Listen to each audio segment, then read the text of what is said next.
Howdy everyone! Today we're going to be exploring something that might surprise you: plot twists. While westerns are often remembered for their gunfights and sweeping landscapes, the genre has delivered some of cinema's most shocking and effective narrative surprises. From early classics that subverted audience expectations to modern westerns that completely reimagined the genre, these films prove that the western can be as psychologically complex as any thriller. Fair warning, this video contains major spoilers for all the films discussed. I've included timestamps for each scene if you want to experience these twists for yourself. So saddle up, partners. Let's count down 10 Western movie plot twists you never saw coming. We begin our countdown with William Wellman's The Oxbow Incident, a film that challenged the very foundations of Western justice, decades before the revisionist movement of the 1960s and 70s. The film follows a posse formed to find and punish the men responsible for a local rancher's murder. After tracking down 3 strangers with cattle bearing the rancher's brand, the posse conducts a makeshift trial and sentences the men to death by hanging, despite their protestations of innocence. The devastating twist comes when the posse returns to town and discovers that the rancher wasn't murdered at all. He's alive and recovering from his wounds. The cattle were purchased legally. With a bill of sale, the condemned men had tried to show their accusers. The posse's rush to judgment has resulted in the deaths of 3 innocent men. What makes this twist so effective is how it forces viewers to confront the dark side of frontier justice. Early westerns often celebrated vigilantism as necessary in the untamed West, but the Oxbow Incident reveals the moral horror of mob mentality. Henry Fonda's character Gil Carter, who opposed the hanging but failed to prevent it, is left to grapple with his complicity in this miscarriage of justice. The film was commercially unsuccessful upon its release. Audiences in 1943, in the midst of World War II, weren't ready for such a morally complex Western. However, its influence on the genre's evolution toward more nuanced explorations of justice and morality cannot be overstated. At number 9, we have Henry King's The Bravados, starring Gregory Peck in a revenge tale with a gut-wrenching twist. Peck plays Jim Douglas, a man hunting down 4 outlaws who allegedly raped and murdered his wife. After the criminals escape from jail, Douglas pursues them relentlessly, killing them one by one. His righteous vengeance seems justified until the film's shocking final act. In a conversation with a wounded outlaw, Douglas learns that none of the 4 men had anything to do with his wife's death. The real killer was actually a ranch hand who worked for Douglas, a man he trusted. The revelation devastates Douglas, forcing him to confront the fact that he has killed 4 men, guilty of other crimes, but innocent of the one that mattered to him for nothing. What elevates this twist is Gregory Peck's powerful performance. The moment of realization plays across his face with devastating clarity. The horror of what he's done, the wasted years consumed by hatred, and the hollow emptiness of his justice. It's a masterclass in acting that transforms what could have been a standard revenge western into a profound meditation on the destructive nature of vengeance. The film ends with Douglas seeking forgiveness in a church, acknowledging that he has become the very thing he sought to destroy, a murderer.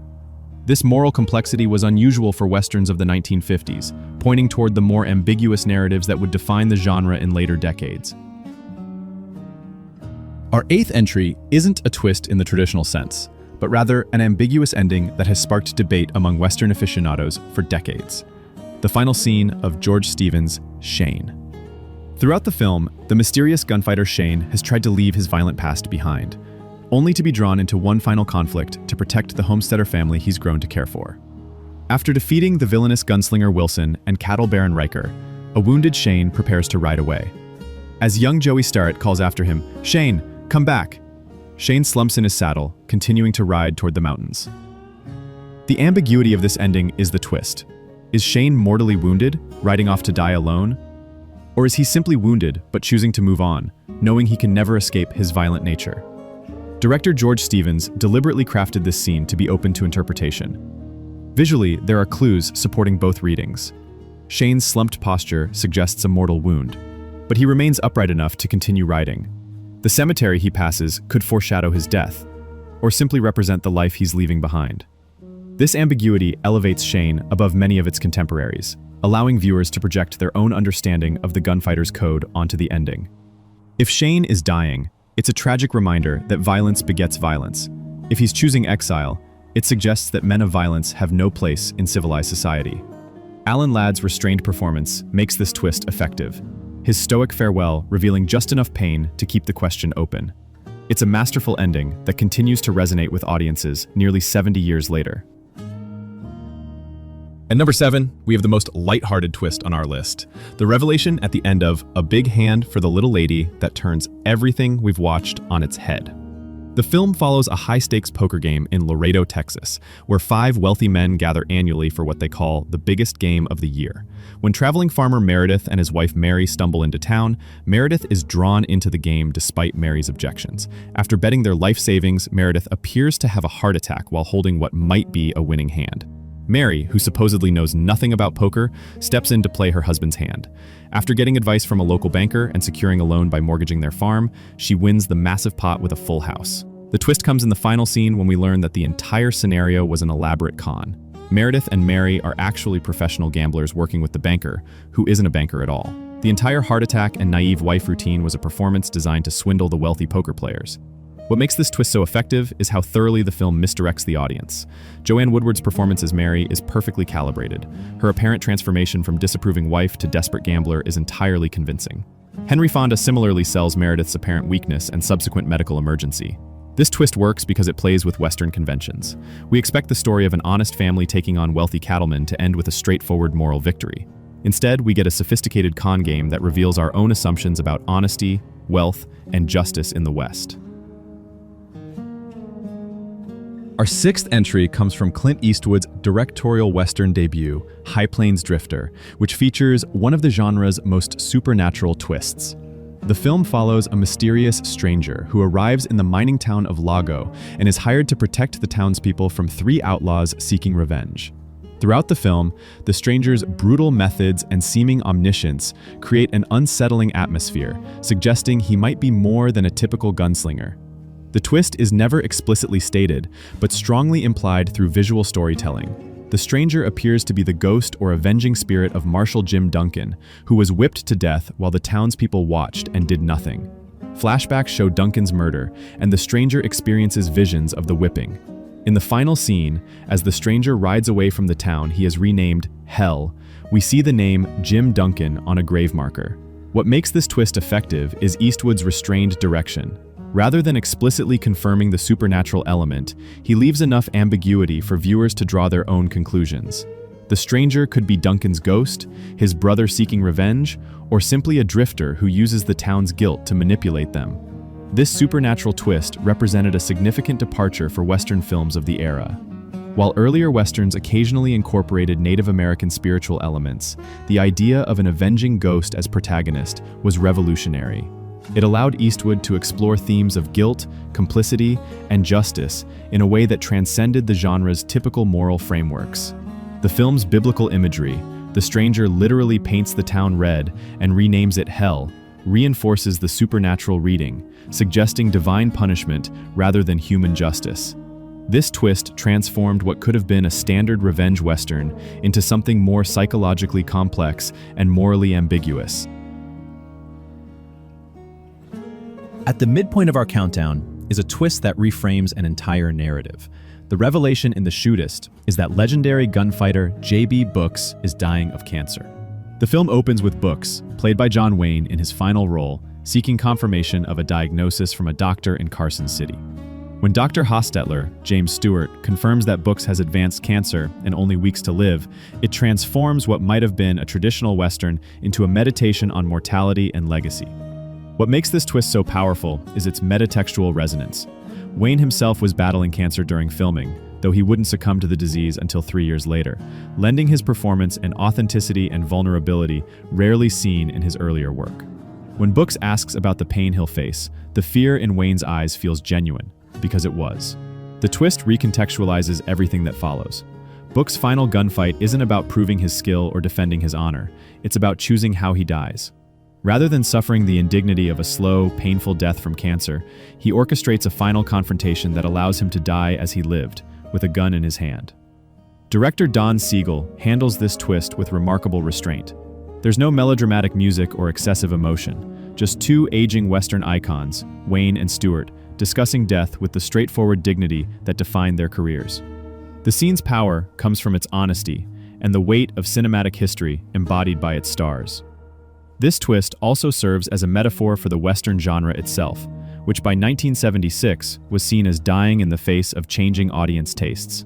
Like Brooks, The The traditional Western was making its last stand, choosing to go out with dignity rather than fade away. Our fourth entry is perhaps the most thematically rich twist in Western cinema. The revelation in John Ford's The Man Who Shot Liberty Valance that the central event of the film and the foundation of Senator Ransom Stoddard's career is based on a lie. Throughout the film, we believe that Stoddard, James Stewart, a lawyer committed to bringing law and order to the West, was forced to violate his principles by shooting the outlaw Liberty Valance in a street duel. This act made him a hero and launched his political career. The twist comes in a flashback late in the film when we learn that Stoddard actually missed his shot. It was Tom Doniphan, John Wayne, hiding in an alley who killed Valance.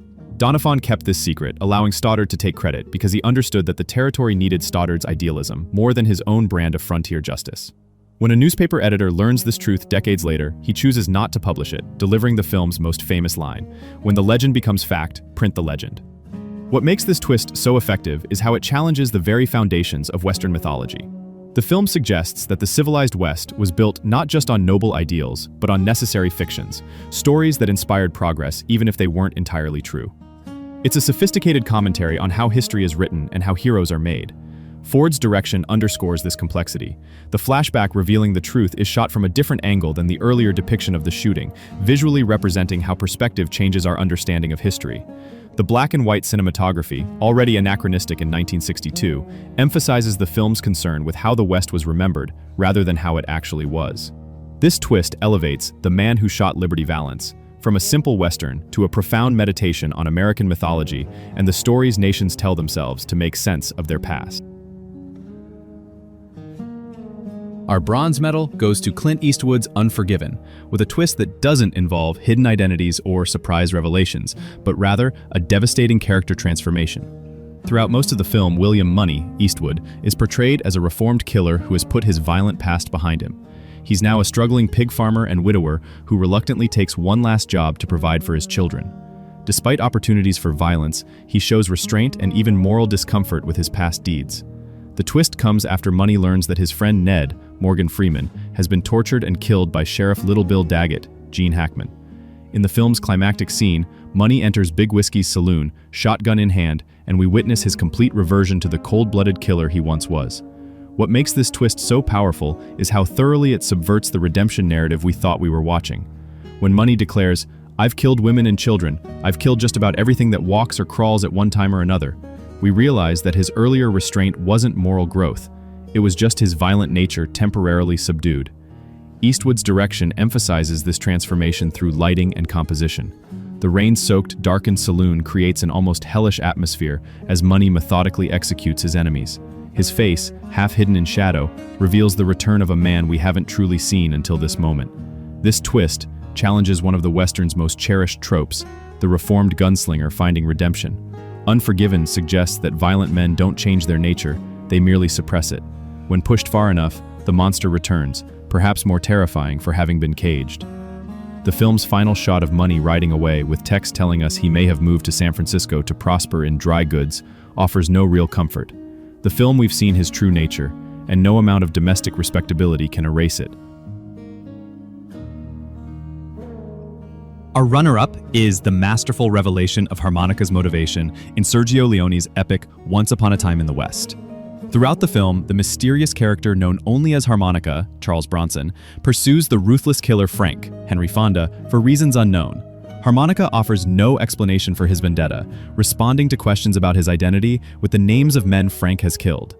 The twist comes in the film's final confrontation, when a flashback finally reveals Harmonica's motivation.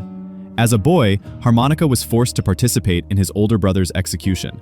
Frank placed a harmonica in the boy's mouth, while his brother stood on the boy's shoulders with a noose around his neck. As the boy collapsed from exhaustion, his brother was hanged, and the harmonica became the last sound he heard. What makes this twist so effective is Leone's patient storytelling. He withholds this crucial information until the final moments of the film, allowing the mystery of Harmonica's motivation to create tension throughout. The flashback is revealed in fragments throughout the film, with the full context only becoming clear in the final confrontation. Leone's visual storytelling is at its peak in this sequence.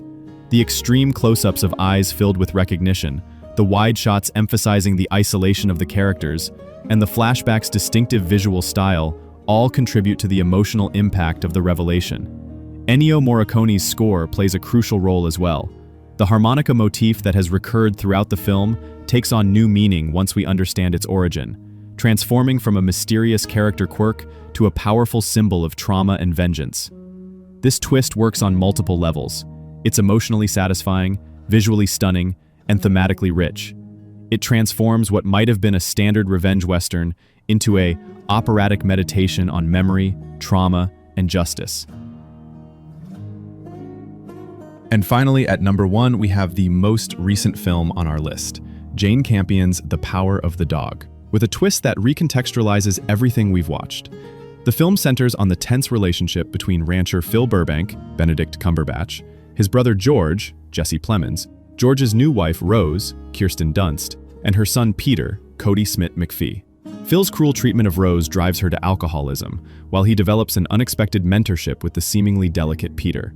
In the film's final act, Phil cuts his hand while braiding a rope for Peter, using rawhide from a diseased cow. Shortly after, he falls ill and dies. The twist comes when we realize that Peter, who earlier established his knowledge of anthrax and his skills as a medical student, deliberately orchestrated Phil's death by giving him the infected rawhide, knowing he would cut himself while working with it. What makes this twist so brilliant is how Campion plants the clues throughout the film without drawing attention to them. We see Peter dissecting a rabbit with surgical precision, wearing protective gloves while handling a dead cow, and studying diseases. These moments, which seem like character development, are actually setting up the film's shocking conclusion. The twist forces us to reevaluate everything we've witnessed. Peter, who appeared to be a victim of Phil's bullying, is revealed as a calculating protector, willing to commit murder to save his mother. Phil, despite his cruelty, becomes somewhat tragic in his vulnerability, opening himself emotionally to Peter, only to be destroyed by him. Campion's direction is masterful in its restraint. Rather than explicitly showing Peter's plan, she trusts the audience to piece together the evidence. The final shot of Peter, watching his mother and George from his bedroom window with the faintest smile, confirms his agency without spelling it out. This twist represents the evolution of the Western genre into the 21st century, maintaining the theme of frontier justice while exploring psychological complexity and moral ambiguity in ways that early Westerns never attempted. And there you have it, folks. 10 Western movie plot twists you never saw coming. From the moral complexities of the Oxbow incident to the psychological sophistication of The Power of the Dog, these films demonstrate that the Western genre is capable of narrative surprises as effective as any thriller or mystery. What's fascinating is how these twists reflect the evolution of the Western over time. Early examples like the Oxbow incident used twists to challenge simplistic notions of frontier justice.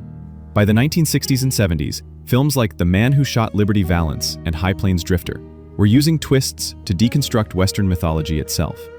Modern Westerns like The Power of the Dog continue this tradition, using surprising narrative turns to explore psychological complexity and moral ambiguity. These twists work because they play with our expectations of the genre.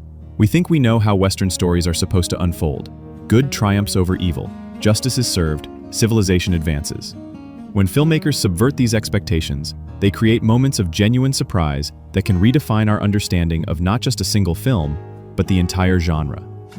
What do you think of this list? Are there other great Western plot twists we missed? Let us know in the comments below. And if you enjoyed this deep dive into Western cinema, be sure to like this video and subscribe for more content exploring the rich history of this genre.